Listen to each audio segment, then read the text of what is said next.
फिर नेक्स्ट जो टॉपिक है वो है impact of biological studies on human welfare.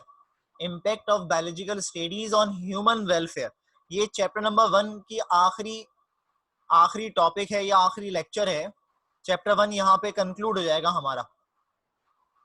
इसमें ये बताते हैं कि भाई बायोलॉजी पढ़ने से क्या क्या बेहतरी आएगी जिससे इंसानों को फायदा होगा।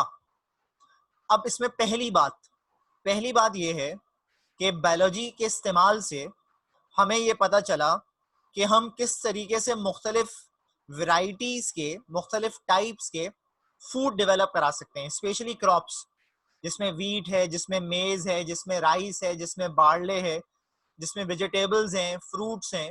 ये तमाम चीज़ें हम बायोलॉजी को इस्तेमाल करते हुए इन तमाम फलों को, इन तमाम क्रॉप्स को डेवलप करा सकते हैं।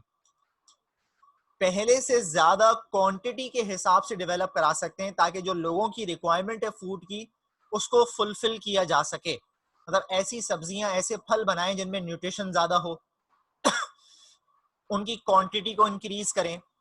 एक पौधा बिलफर्ज 2 फल बनाता था, तो हम ऐसे पौधे बनाना शुरू करें बायोलॉजी के जरिए जो 2 की जगह 4 फल बनाएं ताकि ज्यादा से ज्यादा फल प्रोड्यूस हो, ताकि जो ह्यूमन की नीड है फूड की वो पूरी की जा सके।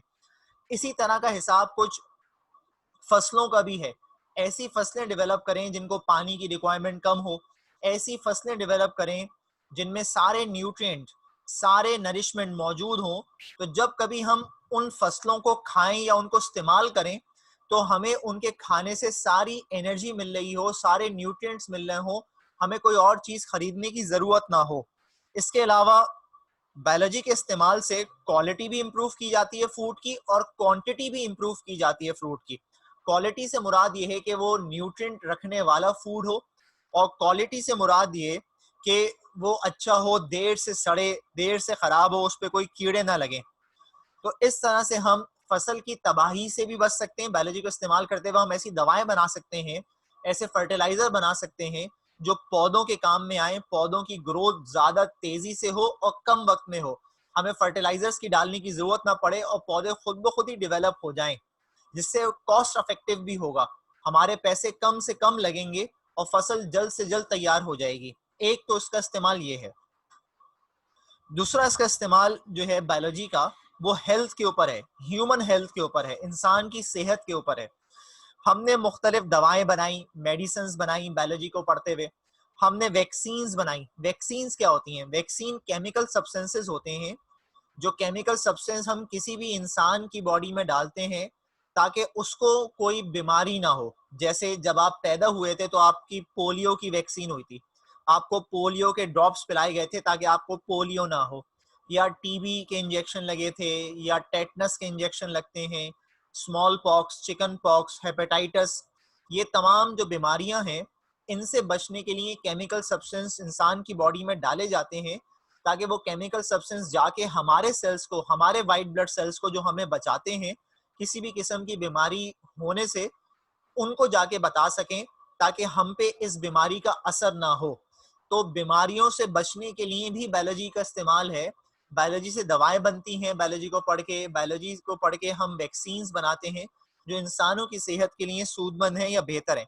इसके अलावा एक और भी दवा है एंटीबायोटिक। एंटीबायोटिक वो तमाम ड्रग्स होती हैं जो बैक्टीरिया को मारने के काम में आती हैं। एंटीबायोटिक्स वो तमाम दवाएं होती हैं जो बैक्टीरिया को मारने के काम में आती हैं। सबसे पहली एंटीबायोटिक जो बनी थी उसका नाम था पेनिसिलिन। वो एक फंगस, एक ऑर्गेनिज्म है, फंजाई आप पढ़ेंगे, उसमें से बनी थी। उस फंगस का नाम था पेनिसिलियम नोटेटम। पेनिसिलियम नोटेटम एक फंगस का नाम था जिससे दवा बनी थी, दवा का नाम था पेनिसिलिन। तो देखो, ये जो दवाओं की बात मैं कर रहा हूँ, ये अगर दवाओं का इस्तेमाल आप करेंगे तो आप सेहतमंद रहेंगे, आपको बीमारियां नहीं होंगी। और ये दवाओं के बारे में कि इनको बनाया कैसे जाए, इसका असर क्या होता है, इसका फंक्शन क्या होता है, ये तमाम चीजें हमें कब पता चली? जब हमने बायोलॉजी की पढ़ाई पढ़ी या बायोलॉजी की स्टडी करी। इसके अलावा ये दूसरा इम्पैक्ट है। तीसरा इम्पैक्ट किस में आता है? एनवायरमेंट में। एनवायरमेंट से मुराद है बेटे सराउंडिंग, जो चीज हमें सराउंड कर रही है। उसमें गैसेस हैं, उसमें क्लाइमेटिक फैक्टर्स के अंदर सनलाइट है, उसमें सॉइल है, उसमें वाटर है। वो तमाम चीजें जो किसी लिविंग ऑर्गेनिज्म को सराउंड करती हैं उसको आप एनवायरनमेंट कहते हैं। ये जो एनवायरनमेंट है इसमें दिन ब दिन पोल्यूशन शामिल होता जा रहा है। पोल्यूशन किसको कहते हैं? अनवांटेड सब्सटेंस को कहते हैं। एयर में भी, लैंड में भी और वाटर में भी।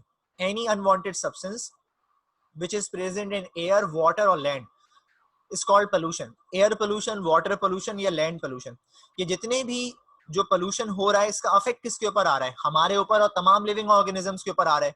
तो अगर हम चाहें कि हम बच जाएं इस pollution से, या जो भी चीजें pollution का बाइस बन रही हैं उनको कहते हैं pollutants, तो हमें ये पढ़ना पड़ेगा कि क्या चीजें pollution कॉज कर रही हैं और क्या क्या चीजें हम ऐसी बनाएं जिनसे पोल्यूशन ना हो या पोल्यूटेंट पैदा ना हो। वो तमाम चीजों के बारे में भी हमें कहाँ से पता चला? बायोलॉजी पढ़ के ही पता चला।